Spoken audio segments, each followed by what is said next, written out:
I was just actually having a conversation with a pretty wealthy guy, and he's got a little problem with paying too little taxes. The reality of it is, a wealthy person pays so many taxes other than just their federal taxes that you shouldn't feel guilty about it, because ultimately those wealthy people are generating massive amount of taxes. Well, I've moved to Puerto Rico, but I hate it down here. It's so hot. I don't like blah, blah, blah. I can't get into the culture because they have this tax strategy down there. You don't need to do any of those things if you have the right access and you're with someone that understands how to do these things. You can stay in New York. We have tons of clients that we've zeroed out. What you just said there is that point. Yeah. I can just feel it. The entire audience is now leaning into their computer.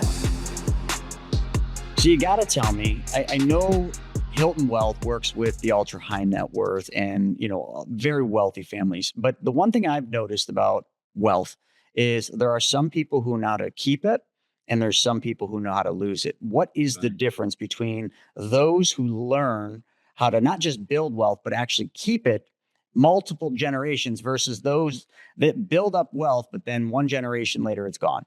Yeah. Here is the real key to that. And this is something that we spread across the family office, is that it's up to the parents to give the kids the education they need on how to maintain wealth and how to make sure that wealth continues to last generations. And that has to be there has to be a plan for that. There has to be a system and a process for that, just like there's a system and a process for them to continue to build their wealth. And one of the ways we were talking about this earlier is that one of the ways we do it, and I've got, for instance, in my own situation, being the manager of the Hilton family office, this summer, my kids are finally of age of 22 and 23, where we're going to have our first family retreat, where we're going to start educating them about these things, because we've built some foundations, we've done some charity work, we've done things like that. And the Hiltons have done the same thing. And you got to teach your kids about that, okay? Up to this point, all they know is they've lived a pretty darn good life and pretty much gotten everything they've wanted to get, right? Now, we've done things like we've made them pay for portions of college and things like that. And but it's about educating. It's about setting up a system inside the family office to even help educate the parents that have some wealth about the steps they need to go through to make sure that their kids understand the same things that they understand. Gosh, I love that. And you're literally speaking or preaching the choir. This is the children's book I wrote for my daughter, Vivi. She's 5 now. It's called The Companion, but it's all about money. It's kind of like The Missing Piece or The Giving Tree. But that, and then also I did a TEDx talk, and it was called Rethink Money, a letter to my daughter. And it's really a letter that I wrote to my daughter, teaching her the principles, not about money, not about budgeting, but the principles behind not just money and making money work for you, but also just giving. And this is one thing I want to use this time right now, to kind of just take a trip back, because everybody listening to this episode has heard of the Hilton family. Yes. There's not one person that doesn't know the Hiltons. I mean, it's everywhere. And I bet you there's not one person that hasn't stayed in some Hilton owned property. But the thing I want to go back to the 30s with Conrad, because Conrad he didn't start in the hotel business. If I'm not mistaken, wanted to be a banker, right? Can we just go through the lineage of Conrad and then his son Barron, and then kind of right up to modern times? And there's some unique things that I think this audience needs to hear about, because I think a lot of people just think, because of the name, that every one of the kids just inherits hundreds of millions of dollars and they're on Easy Street. But that is not the case. Right. And I think that's the most remarkable thing. Well, part of it is because it's a rags to riches story. Conrad grew up in a very low income family, but he had a tremendous amount of ambition. And he actually, and the way the story goes, and Brad Hilton, who is the grandson of Conrad, tells the story better than me, but I'll do my best. But he basically was trying to put some business deals together. and decided he wanted to get into the banking business. He had a couple partners. He had, I mean, I think it was like $10 or $20,000 put together, which back in those days was a lot more than it is now. And he made a deal basically on verbally and kind of a handshake deal to buy this bank in Cisco, Texas, down in oil country. And when he got there with his partners, the banker reneged on the deal, which just disgusted him because back in those days, when you shook on a deal, your reputation was shot when you backed out on a deal. Not Handshake so actually much. meant something back then. Yeah, it actually meant something then. It was. And the guy said, nope, I want double the amount. I've decided against it. And of course, that upset him and upset his partners. But serendipity, right? So they had to stay someplace in Cisco. And they stayed at this hotel that they saw all these people come in and out. And they thought, well, this should be the place to stay, right? This is where everybody is staying. So he went in and saw these people, the oil workers were just coming out and they were rolling the rooms twice a day Huh. because the shift workers would come in and they would sleep at different hours because they would work night shifts too. And then he and his partners kind of looked at this and said, my gosh, we've got, $20,000 here. Why don't we just buy this from this guy? Because they started talking with the owner and he said, he was burned out. He had been doing it for years. He was ready to retire. So I think they bought it maybe for 20 or 30, maybe 50,000. And that ended up being the first Hilton hotel. Hmm. And he came in, he just had an incredible business mind and a couple partners that he had to upgrade things to make the experience better. And then it just snowballed from there, and actually, Conrad did extremely well, but then the depression hit, and he almost lost everything. And this is just a testament to the kind of person that he was with. Instead of going into bankruptcy like everybody else was doing, he went to the bankers and he said, and actually, I believe it was an insurance company that was lending most of the money. They were going to foreclose on him. He said, here's the deal. How about if I stay running the operation? Give me time on the several hotels I have. We'll focus on the ones that are doing really, really well. And then give me some time and then I'll turn these around and it will be fine for everyone. And he was true to his word and they stayed on board with him. And he weren't on board to begin with, but they saw the person that he was. And then he got himself out of that pickle, in the 30s. And then it was just, to the moon from then. But primarily it was because of the reputation that he had built. That's amazing. And people wanted to do business with him and would do business with him on a handshake because they knew he was true to his word. So There's a lot to be said about that. And there's so many stories, but they're all good ones where during the Great Recession, so many people just bailed, right? Because that was what everybody else was doing. They conformed and just, hey, I'm just going to walk away. But there were the ones like Conrad that stuck it through.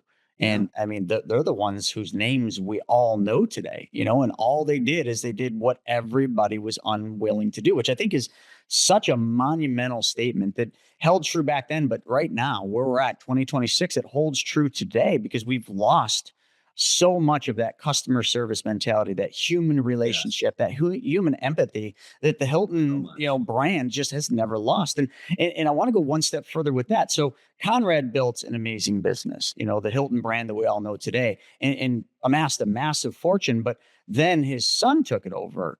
Can we just talk a little bit about what Barron's contribution was to the Hilton brand? But then, as we go on through, to all the other Hiltons, like why none of them had the easy street, why they weren't handed millions of, hundreds of millions of dollars. They were given a name and they ran with the name.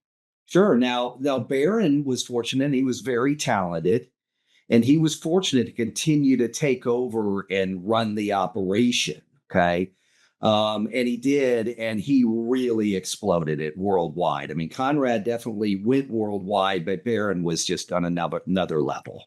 But here's the funny thing. When Conrad died, Barron didn't get all of his money. He got a very small portion of his money.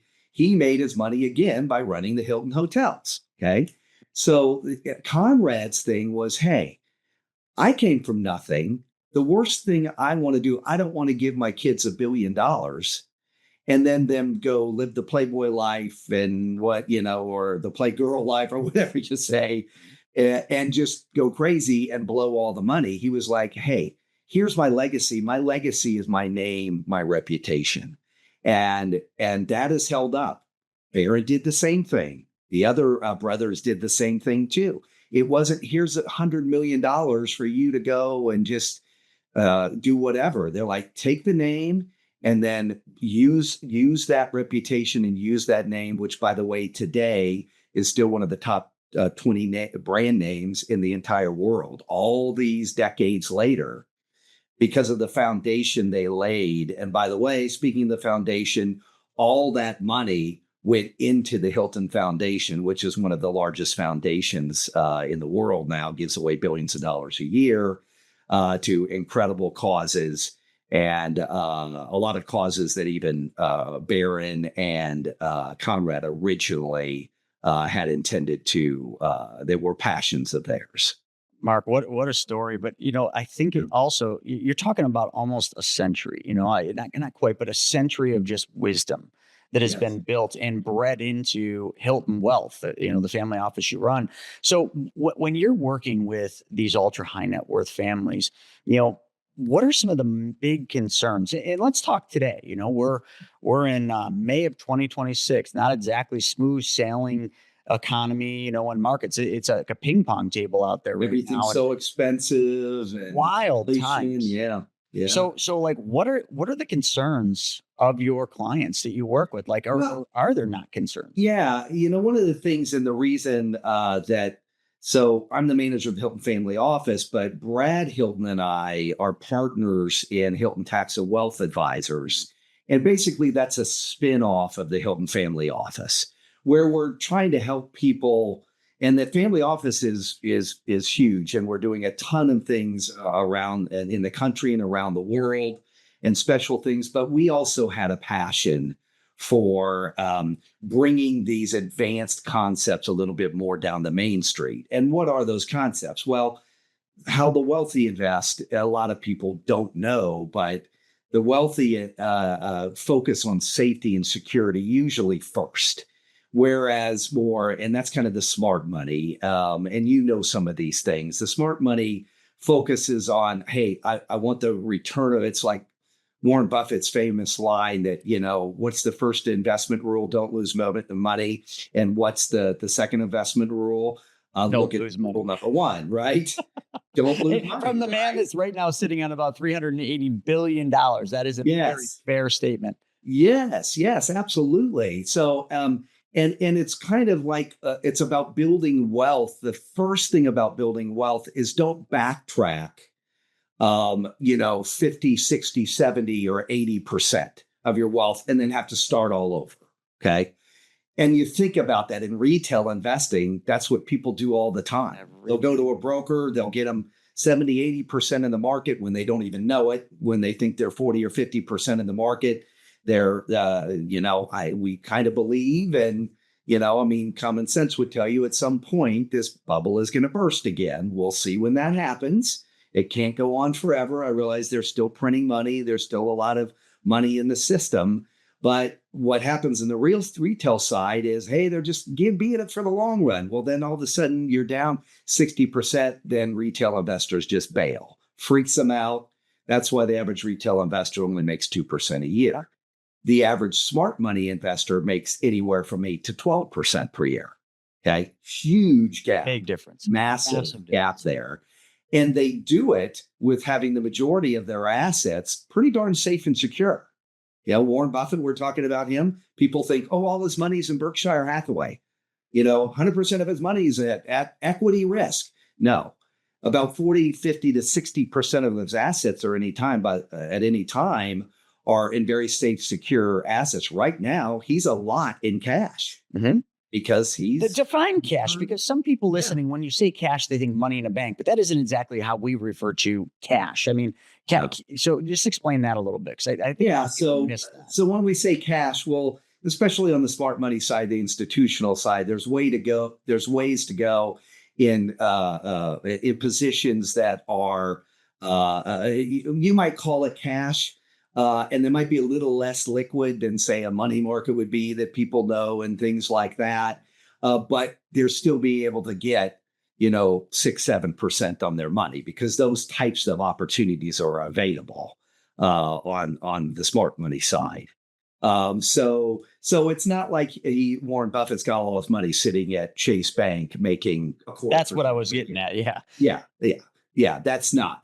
But it's enough to where there's a lot of deployable cash relatively quickly. And in the smart money world, again, in the retail world, liquidity means more. I could go get my money out of the bank immediately. In the smarter money world, it's that it may even be money that I can get over a year or 2-year period of time, but I've got to deploy there because I'm making a good return on that money. And it's good enough, but I still have some flexibility. Love that. Now, another thing with the ultra wealthy and everybody listening to this are taxes. I mean, I just had a discussion with somebody today, and we were talking, and this woman had significant wealth, and we're just talking about like how she manages money. And she's like, I do everything I can to maximize all the tax strategies because that's worth 40% to me, and I can't get 40% in just about any investment with no risk, but I can if I understand the tax code. And I know that's what you do really well. You do tremendous work in this space. Could we just talk about why the wealthy don't pay as much in taxes? It's not because they're cheating the system. They just understand and use the system. That's the miracle behind it. Yeah, I was just actually having a conversation with a pretty wealthy guy, and he's got a little problem with paying, too little taxes. And then I had to explain to him and tick off all the ways that he's paying taxes. By the way, he owns a big company. And all of those people he employs are all W-2 employees. And technically, he's in a way, he's produced all of those jobs that are paying into the system.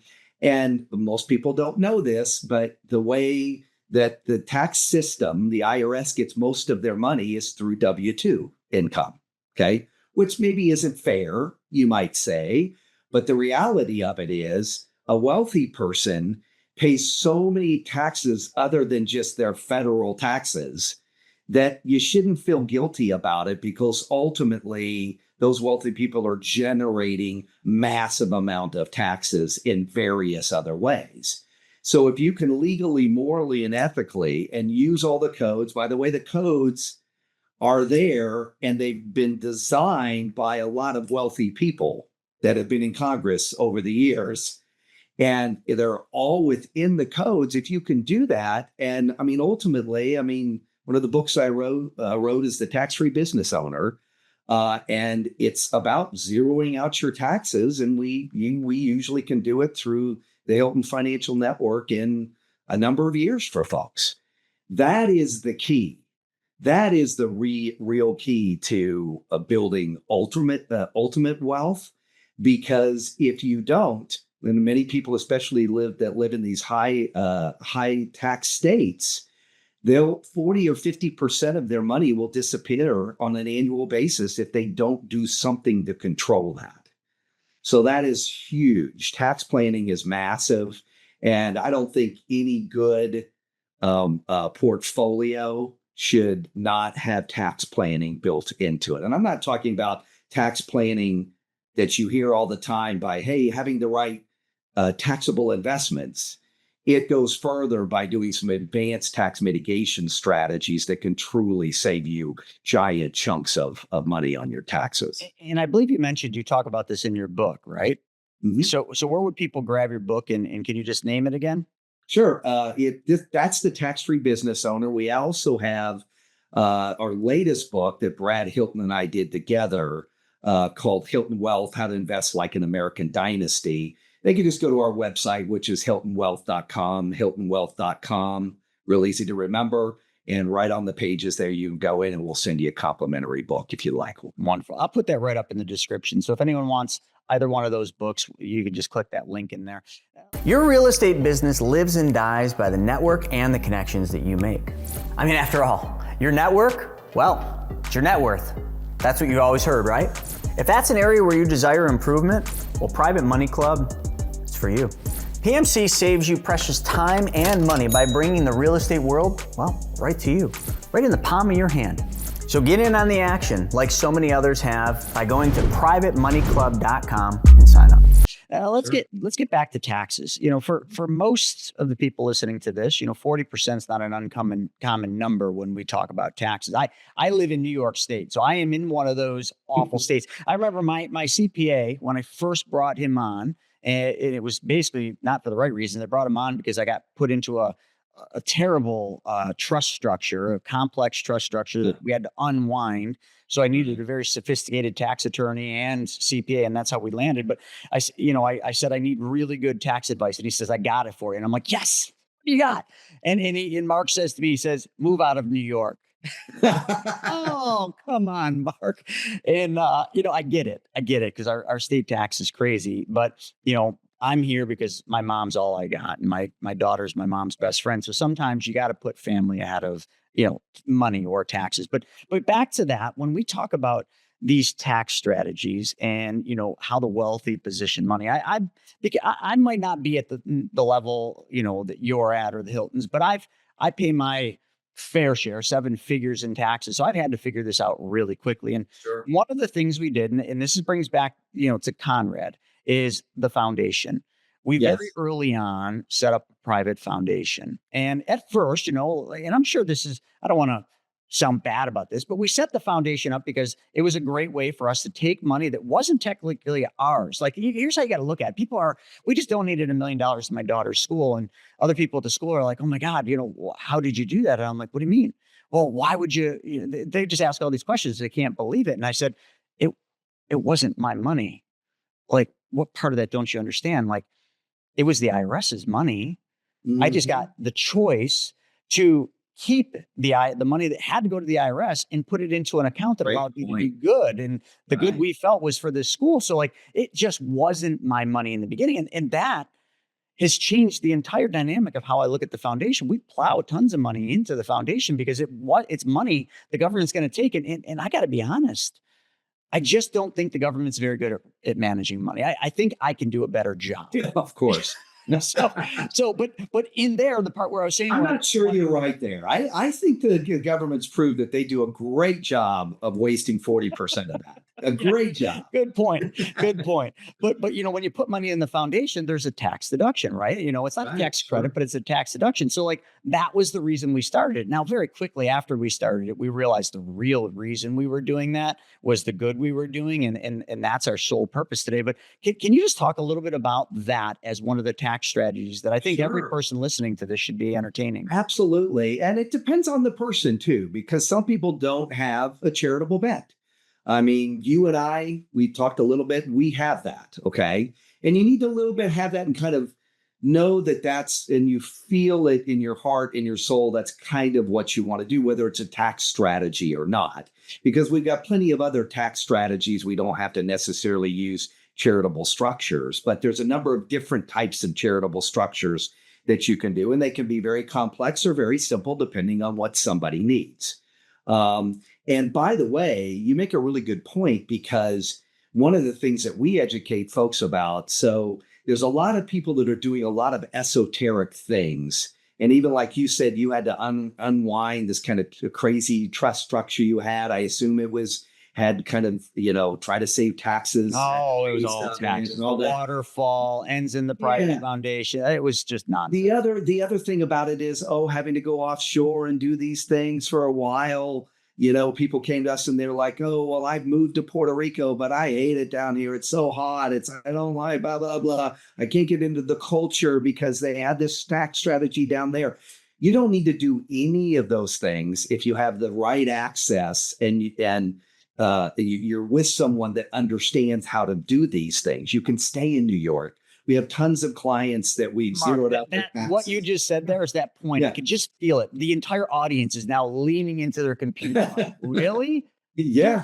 I'm sorry, I didn't mean to interrupt you, but that was. You don't have to move to Florida. You don't have to do that. A lot of people do that. You can get to a zero tax bracket. I think it's about understanding it's having access. It's understanding some of the things that like very advanced tax attorneys do, which the Hiltons have had access to those things for years, and we have those in the financial network. But the main thing is like what I try to educate people about is you don't have to disrupt your entire life and all of that, and that's the main that it was a real popular thing, and you may have heard of this before. People to move down to Puerto Rico because they were getting these tax. My business partner moved down there when he exited. Yeah. Yeah, and we have plenty of clients that are in the family office that live down there and they like it down there. Okay. But then there's also a lot of people that were totally disillusioned, but they have to spend 6 months and 1 day down there and they don't want to and all of that. And just educate them about the fact, well, if we put a plan together and we put different strategies in it, advanced tax mitigation strategies, then we don't have to do that. You can continue to live where you're living. We'll still eventually get, and maybe we need to layer some strategies over the years, but we'll eventually get you to a zero bracket where all the wealthy people are. So anyway, and this is something that your firm does, for the clients. Oh, absolutely. Yeah. And it's we have all sorts of different types of strategies in different areas that, we have over 100 different strategies now that some of them are basic strategies and are basically in the codes. But then some of them, there are extensions of other strategies or obscure things in the codes that people don't know about and they didn't know they could possibly use and have access to. And a lot of them are proprietary that we've been able to take the codes and then structure specialized strategies around them. And all of them are, withstand the rigors of the IRS. And for, decades, we've been doing these types of things. So anyway, I'm just saying this not to necessarily tout exactly what we do, but that it is a big thing to educate people that they don't have to upend their lives and completely move to another state or move out of the country or do offshore accounts and do stuff that can be a little bit sketchy. That they can continue to live the lives they want to live in the place they want to live, but still save a lot of money on their taxes. In a second, I want to get a little more tactical just with some of those things, but yeah. But Hilton Wealth, I'm sure you have the ideal client for the firm. There's no way you could work with everybody that came through the door. With a name like Hilton Wealth, everybody wants to work with Hilton Wealth. But what are some of the barriers of entry to at least, have a conversation with the firm? Well, let me talk to you kind of where Hilton Tax and Wealth Advisors came in, because there are barriers to entry into the Hilton family office. Of course. Someone has to have minimum amounts. They have to apply. They have to go through a rigorous process with us to kind of do a strategic alliance with us or become part of the family office. And that's what Brad and I, and what I've really had a passion too for is, hey, now that we're kind of in the information revolution and people are learning more now and there's more access to things, let's teach people how they can and kind of show them how we can piggyback with a lot less barriers to entry. We have people that have $500,000 portfolios. We have people that have million, 5 million, 10 million portfolios that are in Hilton Tax and Wealth Advisors. And basically, we're still pretty much giving them the same types of things they can get with a family office. But again, they don't have to have 20 or $30 million to be able to get into a family office. Yeah, those barriers you just said, 500,000 to a couple $1 million. That's everybody listening to this right now. Yeah. So hopefully all of you heard that part. This applies to you, just so you know. This isn't, I need $500 million to even get in the door to have a discussion. This is for all of you folks. That's our passion. And I think it's part of the thing that Brad and I have in us. And Brad is just a great human being. He's constantly, we were just at a family office event and he just spoke about giving and putting good things out into the world and trying to use the Hilton name and what we do to advance humankind, not to take us back steps. And this is part of it. What we do here at Hilton Tax and Wealth Advisors is to be able to, we want everybody to be able to build wealth more efficiently, like the wealthy do it. But people that, and boy, we have people that come into, and we meet that, are pretty wealthy, maybe have 10, $15 million, but they're still on the retail side of the business, paying huge fees, dealing with the roller coaster ride of the markets. We see Need that to every learn to day. sleep at night. Every Yeah. day. It blows my mind that they're Yeah. still literally parked on the retail side, but they've amassed tens of millions of dollars. Yeah, well, part of it's just they haven't had access. That's all they know. They haven't been introduced to the right people. But anyway, I go back to the fact we just have this passion that everybody should not only know how to do these strategies that the wealthy do every day, but should also be able to implement those and have access to those types of things to where it makes efficient and simple to do to be able to implement those things. Well, so now let's go to the tactical part. There's just a couple of things I want to ask about. Just given the times where we're at right now, these are hot topics, and one of them is just the industry I'm in, so it's naturally got to come up in every episode. But let's start with the hot topic, and that is oil. We all know there's a war going on right now. Mhm. Oil's going high, but the other thing, with the big beautiful tax bill, since we're talking tax strategy, Yeah. is oil has tremendous tax benefits. Investing in exploration or drilling or any of that has intangibles. Like it's just me and my family have been investing in, with one particular company in oil, and it just blows my mind the tax advantages. Yeah, and it has great tax advantages too. And if in the family office, so we have a pretty low risk tolerance. Yes. And so a it's lot of very the speculative. issuers that we're working with are even will put like backstops and give us collateral on, when people come into different types of things and all of that. Oil and gas is great and a little bit higher risk tolerance, but it's great to know that we can get the tax advantages and make that as part of a portfolio. That then we also have the investment advantages to it. Mhm. So, and not every oil deal goes, but you've got the tax advantages and you've gotten what you've needed to get up front anyway, even if it doesn't go. That's the whole thing is, Yeah. right now, pretty much, I'm not going to speak as a CPA, consult with your CPA or tax advisor or get hold of Hilton Wealth, but like for us, it's almost 100%.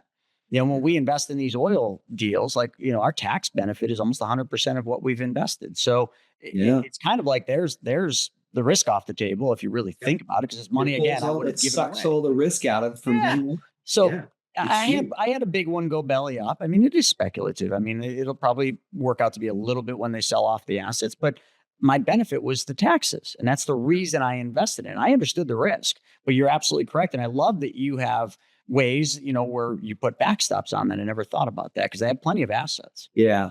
And we've been fortunate, you talk about access, we've been fortunate to be able to do that because of who we are. And just the incredible relationships that we've had. There's a lot of people that will just laugh in our face.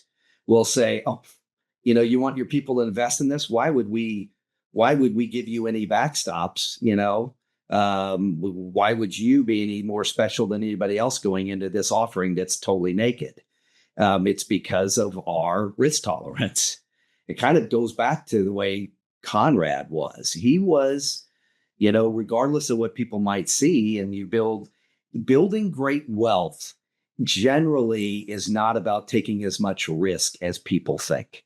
Most people, that's why you see most of the people, most of the people that are on the Forbes 100 list, they don't go in and out of the list. They don't fall off the list one They're year. always They on it. disappear. They don't take all of their money and go invest it in one giant offering and hope they make $1 trillion.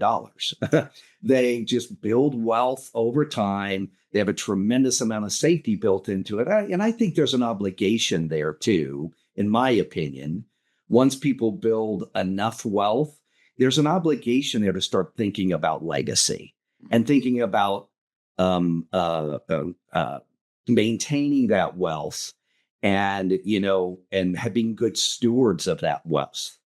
And what it can do, like you've talked about your foundation and what that can do to help the world.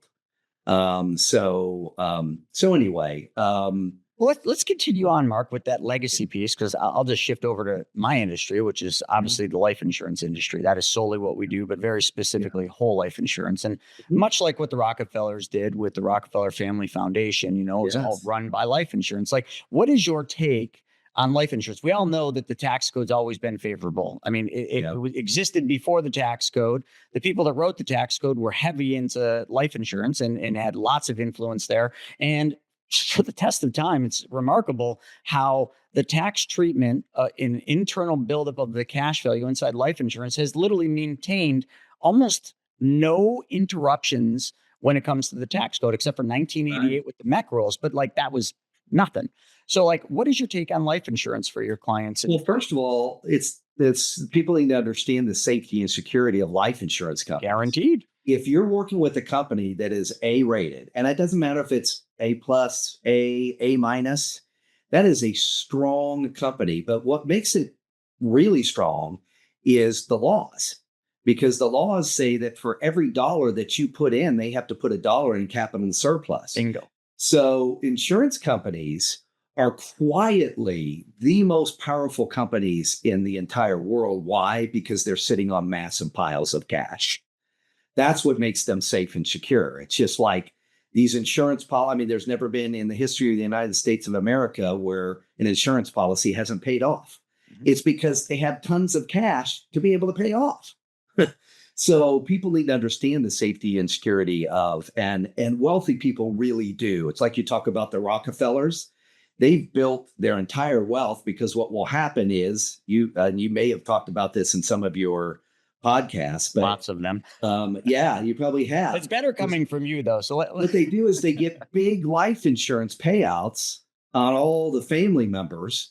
So even if they lose money in investment or whatever, when a family member dies, all of a sudden they get $100 million that comes into the family from, or $50 million or whatever those policies are. And that, honestly, from the Rockefeller standpoint, you can make an argument and say that that's what's kept the Rockefellers really wealthy over the yeah, years. because the Those Vanderbilts life did not. insurance payments. Yeah, the Vanderbilts didn't, and their wealth, lasted Yeah.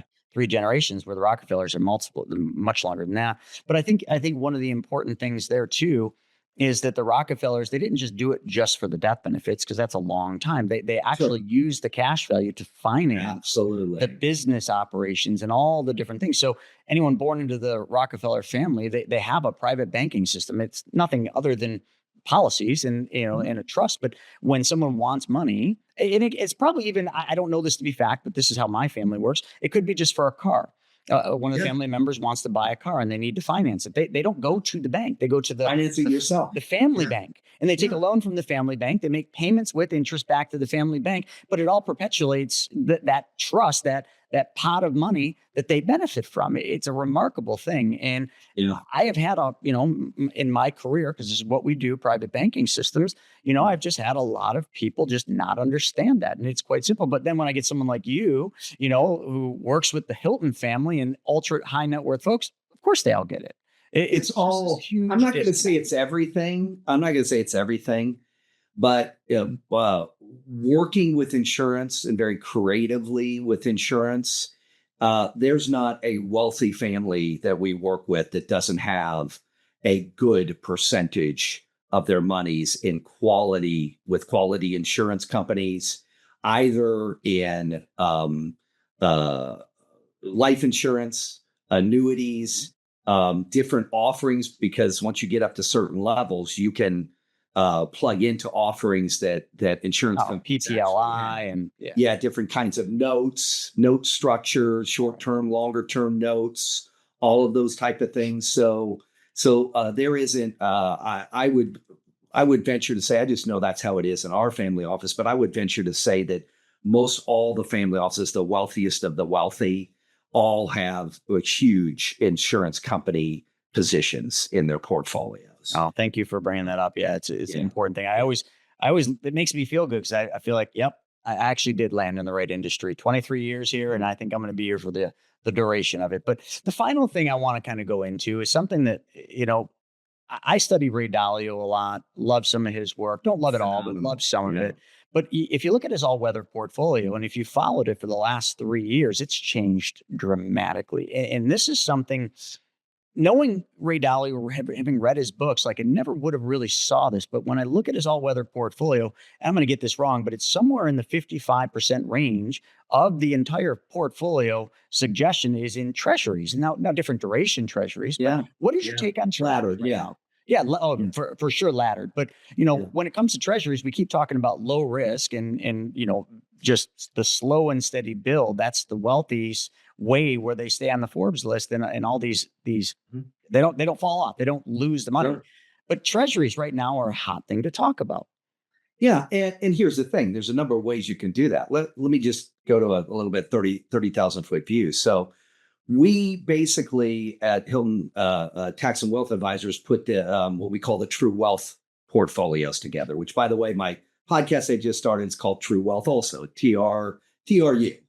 And I'll give that a mention in there too. The True Wealth portfolios are designed to how the wealthiest invest, but bringing a little bit more down to Main Street. So we even use like a bucket concept. You may have seen this before. We got the very safe bucket, we got the income bucket, we've got the managed money bucket, and then we have private equity and alternative buckets, but here's the thing. An all-weather portfolio, you think about the wealthiest of the wealthy, always have all-weather portfolios, because at any given time, no matter what the time is, maybe 40, 50, 60% of their money is maybe in those first two buckets that are very safe and secure. And guess what? You can make your 10%, 12, maybe even 15% per year just from those other two buckets. But you're only taking maybe 15, 20, 30% of your entire portfolio to do that. Okay. So again, that's preservation of capital, that all weather, you could say. I mean, it would be, and I haven't looked at Ray Dalio's all weather portfolio in a while, but technically you could probably say the wealthy of the wealthy that really know what they're doing and at design portfolios like I've just talked about, they are not going to ever participate in some massive drawdowns in their portfolio. And they're still going to take advantage of the upsides. And you hit on it twice in that thing. And I just want to bring it out. Maybe, most of the audience is going to know this, but, the stock market, which we hear about every single day on every news station, is probably one of the least efficient ways you can generate an income. So when you're thinking about income or distributions, like the stock market's just not the place. It might be a place to build wealth, but I come across people all the time that are in retirement drawing down their 401ks. Now, granted, listen, for the last 10, we're actually now is it 12 years, the longest bull run in history. I don't even know how many years it's been. They've had the wind at their back. But when they don't, they're going to learn what that word you just said, drawdown, actually means. The drawdown effect will be something many of them will never, ever recover from. So, we talk about these people with $10 million, but they're still investing like retail investors. That's what they're doing. They're still playing the same game, expecting the same results. But when the tide turns, that result is not going to happen. So these bucket strategies you mentioned are so critical. I mean, we talk about this all the time. So it makes perfect sense that that's what you're doing. And that's what you're, advising on and teaching on, is these multiple bucket strategies. But yet you're right. Like the majority is preservation. And then you've got the other couple of buckets, which do all the hard work to build the portfolio, but it's such a small percentage. Then you got your distribution bucket, which is designed and efficient for income. And I would have to believe it probably involves annuities in there. Yeah, and I really invite everyone to go to HiltonWealth.com and get a complimentary copy of our book, Hilton Wealth: How to Invest Like an American Dynasty. Talks about this bucket strategy, talks about investing like the smart money invest as opposed to how the retail folks invest. It's literally an hour read. And honestly, everybody needs to. I'm not saying that just to tout us. I'm just saying everybody needs to read it, because we've really distilled down into a very short, easy to read book, kind of the best ways to that the wealthy invest that most people are kind of blown away at. They're like, wow, can this really work? Well, yeah, it works because that's what the wealthy do. I love it. I don't even know how you finish any better than that, folks. Like, I'm going to put this up in the description. You can get the books, go to the website, check out True Wealth Podcast. But Mark, this has been a lot of fun. Thank you so very much for coming on the show. And is there anything else before we close that you'd like to tell the audience? Well, first of all, Chris, I really appreciate you being on. It's been a great conversation. And what I would tell people is that it's about building wealth efficiently, and you can build some wealth inefficiently.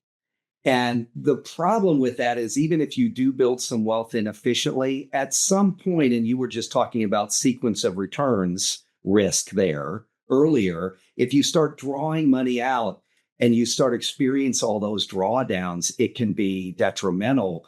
And at some point, you may very well have unknowingly put inefficiencies in your entire wealth plan.